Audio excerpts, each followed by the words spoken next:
पाकिस्तान एटमी कुव्वत होने के बाद भी अमन का दाई है और अमन की बात कर रहा है। अगर भारत हमारे साथ मुज़ाकरात करता है ठीक, वरना पाकिस्तान ने, प्राइम मिनिस्टर ने और हमारी सियासी और अस्करी क़यादत ने यह साबित किया है कि हम अमन के लिए सब कुछ कर सकते हैं और दुनिया भी इसे तस्लीम करती है। आप इसे किस नज़र से देखते हैं?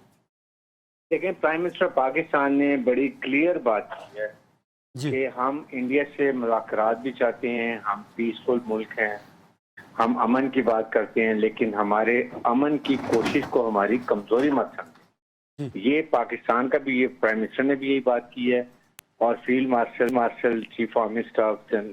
आसिम मुनीर ने भी यही बात की है कि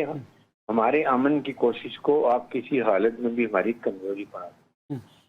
सेकंड ये कि जो भी मुज़ाकरात होंगे, जब भी होंगे, जब हम तैयार हैं इंडिया से, लेकिन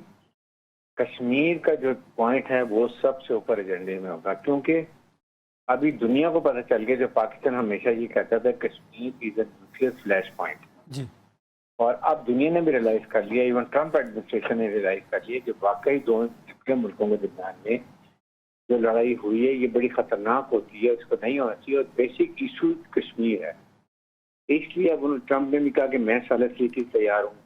फिर पाकिस्तान ने यही बात की कि जी या यूनाइटेड नेशन के करारदादे हैं, प्लेबिसाइड का राइट है कश्मीरियों का, वो उसको माने। लेकिन जब भी टेबल पे बैठेंगे तो ये सबसे इम्पोर्टेंट है कि पाकिस्तान कश्मीर के ऊपर, लाइन ऑफ कंट्रोल के ऊपर, बाकी जो हमारे ट्रेड हैं उसके ऊपर हर किस्म की बात करने के लिए तैयार है, लेकिन Kashmir has to be part of the agenda. इसलिए अगर हम कश्मीर का जिक्र नहीं करेंगे अपने एजेंडे में और डिस्कशन में, तो फिर इसका मतलब है कि जो इंडिया ने 370 को रिवोक किया, 35A को रिवोक किया, कश्मीर पर कब्जा कर लिया, और अगर हम कश्मीर का जिक्र नहीं कर, मीटिंग में, नेगोशिएशन में बात नहीं करते, तो हमने, इसका मतलब इंडिया ने जो कब्जा किया उसको हमने एक्सेप्ट कर लिया। इसलिए कश्मीर को हर हालत में एजेंडे में रखना है, ताकि ये पता चले Kashmir is a disputed land between Pakistan and India, और क्योंकि वो यूनाइटेड नेशन के मिलिट्री ऑब्जर्वर ग्रुप में मौजूद है, इसका मतलब ये है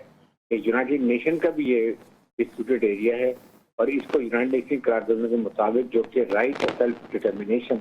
वो होना चाहिए। इससे प्राइम मिनिस्टर पाकिस्तान ने बड़ी क्लियर और खुल के बात की है, और इस पर हम कभी कॉम्प्रोमाइज नहीं करेंगे कि कश्मीर को छोड़ के हम उनसे मुज़ाकरात शुरू करें। बिल्कुल दुरुस्त। साहब, आज बड़ी एक इम्पॉर्टेंट डेवलपमेंट हुई है और फ़लस्तीन के हवाले से हमारा कुछ दिल ठंडा हुआ और अच्छी खबर आई है कि ऑस्ट्रेलिया, कनाडा और बरतानिया ने बाज़ाब्ता तौर पर फ़लस्तीन को रियासत के तौर पर एक्सेप्ट किया है।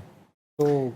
देखिए, ये तो बहुत अरसे से ये बात चल रही है। अब जिस डगर पे दुनिया चल पड़ी है, ये इसराइल की जागीरदारी और फ़लस्तीन के मज़ालिम को इग्नोर करना, उसी तरह जैसे कि अभी ब्रिगेडियर साहब फरमा रहे थे, और कश्मीर के मज़ालिम को भी पिछले इतने अरसे से इग्नोर किया गया है। दुनिया में दीगर भी इस तरह के मुसलमानों पे मज़ालिम हैं जिनको इग्नोर किया गया है। ये इस बात से कनेक्टेड था कि जो वर्ल्ड ऑर्डर था उसमें एक ताकत थी जी, उस ताकत के जितने आगे एलाइज थे उनकी तमाम बातें मानी जाती थी। जैसे मिडल ईस्ट के अंदर, क्योंकि अमेरिका वर्ल्ड पावर थी और आगे से इसराइल अमेरिका की का एलाय था, तो जो बाकी दुनिया थी, जो मल्टीपोलर दुनिया नहीं थी, जो बाकी दुनिया के पावर सेंटर्स अभी नहीं एग्जिस्ट कर रहे थे, तो वो अमेरिका की तरफ देखता था और डर के फ़लस्तीन को और दीगर चीज़ों को तस्लीम नहीं करता था। पिछले कुछ अरसे के अंदर, ख़ास तौर पे अफ़गानिस्तान से अमेरिका के इनखला के बाद,